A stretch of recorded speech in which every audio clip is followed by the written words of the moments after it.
T'as déjà vécu cette situation où tu ressens une émotion désagréable et en fait, pour te réconforter, pour apaiser cette émotion, tu vas te tourner vers la nourriture. Et clairement, la croyance que tu as comme quoi ça te réconforte, elle est réelle, tu vois, tu le ressens vraiment. Tu ressens que ça te fait du bien, tu ressens que ça te réconforte. Tu ressens même que ça t'aide à vivre cette émotion. Si je te disais que tout ça était totalement faux, que c'était vraiment la création de ton esprit, de ton imaginaire, qu'en fait, en essayant de vivre ton émotion à travers l'alimentation, tu es plus en train de l'intensifier qu'autre chose. D'ailleurs, tu remarqueras que ce schéma va se répéter et va se répéter de plus en plus intensément, de plus en plus fort et de plus en plus fréquemment. C'est là qu'on voit que, en fait, tu ne vis absolument pas ton émotion, tu es juste en train de faire le tampon émotionnel et de fuir cette émotion à travers la nourriture.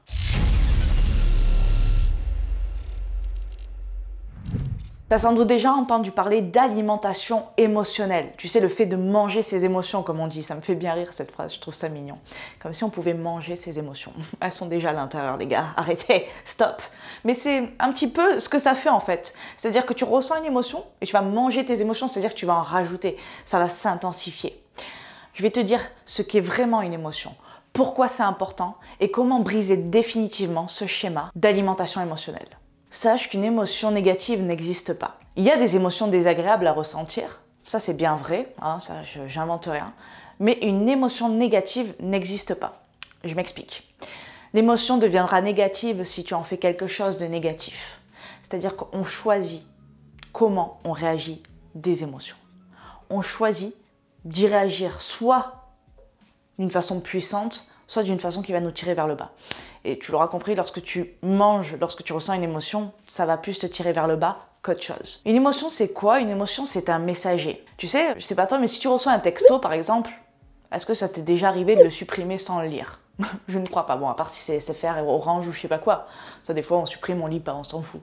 Surtout si il y a écrit « Votre facture n'a pas été réglée. » Oh, j'ai rien vu, non, je ne vois pas. Non.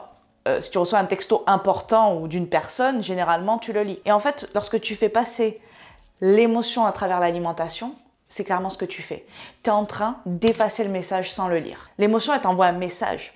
L'émotion, elle est là pour te faire évoluer, pour te faire progresser. Elle est là pour te signaler que quelque chose ne va pas ou que quelque chose, faut que tu réagisses. Tu sais, ça vient du latin ex movere, qui veut dire faire mouvement vers l'extérieur à partir de quelque chose. Elle t'apporte un message, elle t'invite à te bouger le cucu, tu vois. En clair, c'est ça une émotion. C'est pour ça que c'est important qu'elle soit là et c'est important de savoir les écouter. C'est ok pour toi? Ouais, je sais que c'est ok pour toi. Donc clairement, lorsque tu te tournes vers l'alimentation, tu fais ce qu'on appelle un tampon émotionnel en fait. C'est pareil avec les personnes qui fument par exemple. Elles ne vivent pas leurs émotions. C'est pour ça que d'ailleurs quand elles arrêtent de fumer, souvent elles vont aussi compenser avec la nourriture. Donc en fait, tu intensifies tout ça. T'es pas en train de la vivre, t'es pas en train de l'écouter. T'es en train de la fuir et t'es en train d'intensifier un schéma. Comment on fait pour gérer ces émotions? Comment on fait pour écouter ce message que les émotions ont à nous apporter? La première des choses, c'est de conscientiser ton émotion. Ton émotion, elle vient généralement de l'inconscient. Tu savais que, par exemple, le conscient, c'est environ 2000 pensées par minute.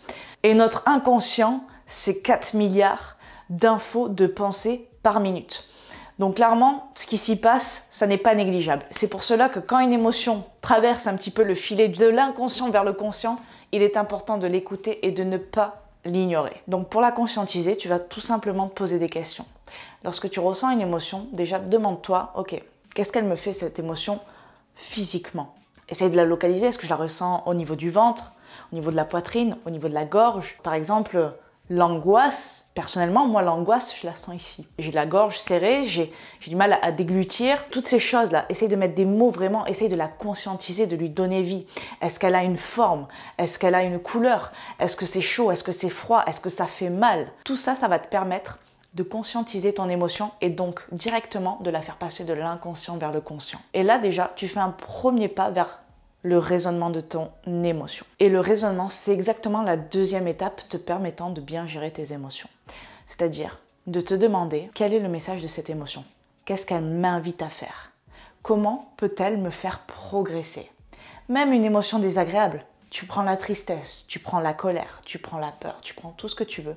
Toutes ces émotions ont quelque chose de puissant à t'apporter. Pose-toi la question. Et si tu n'arrives pas à répondre, j'aime bien faire ça avec mes coachés, te dire, ok, exemple, la colère. Ok, La colère, c'est ta meilleure amie. Elle débarque chez toi. Ta meilleure amie, tu la reçois, elle débarque chez toi. Quelle est l'information qu'elle vient t'apporter? Quel est le message? Quelle est la chose qui va faire, qu'elle va te dire pour que toi, tu poses des actions derrière et que tu progresses? Et c'est la troisième chose, agir. C'est la troisième chose pour gérer tes émotions. Quelles sont les actions que ce message t'invite à faire? Et là, tu es en train d'apprendre à gérer tes émotions de la meilleure façon qui soit, vers une progression constante et sans fin. Chacune des émotions a un message, ou plusieurs messages parfois même, importants. Et ça, c'est important d'en avoir conscience et de ne plus les fuir. Ok, c'est des moments parfois désagréables. Mais tu sais, en vrai, une émotion, ça dure ça. En vrai, ça dure ça. Quand ça dure plus longtemps, c'est qu'en fait, on n'a pas accepté le message. On l'intensifie. Donc, même si tu dois passer par un moment désagréable, dis-toi qu'en fait, c'est pour ton bien, c'est pour ta progression. Et ça, finalement, ça va t'aider à marquer un stop et à ne pas te diriger immédiatement vers la nourriture. Tu ressens une émotion? Ok, stop, qu'est-ce qui se passe? Je respire un bon coup et j'observe. C'est quoi? Où je le ressens? C'est comment? Ça me fait mal? Ça fait quoi? Ok. C'était quoi l'élément déclencheur aussi? Pourquoi je ressens ça maintenant? C'était quand la dernière fois que j'ai ressenti ça? Pourquoi? Quand est-ce que je ressens ça? Qu'est-ce que tout ça veut me faire faire? Et ça, c'est hyper, hyper précieux. Et derrière, tu postes les actions en accord. Cette vidéo est différente des conseils pour éviter le grignoter, etc. Parce que souvent, dans l'alimentation émotionnelle, on donne des conseils pour éviter le grignotage. Là, ça n'est absolument pas ça. Là, vraiment, on est dans la gestion des émotions. Parce que si tu manges de façon émotionnelle, c'est que tu as une gestion des émotions qui n'est pas appropriée. Voilà pour cette vidéo, j'espère qu'elle t'aura plu et qu'elle t'aura aidé. N'hésite pas à me dire dans les commentaires quel est ton rapport aux émotions, comment tu les vis, comment tu les gères. Ça m'intéresse vraiment de savoir ça. Je te dis à bientôt dans une nouvelle vidéo et en attendant, je t'envoie plein de good vibes. Ciao. Parce que si tu manges de façon Schwarzenegger. Ne me demande pas pourquoi, un jour on comprendra peut-être. Hein. Moi je sais pas.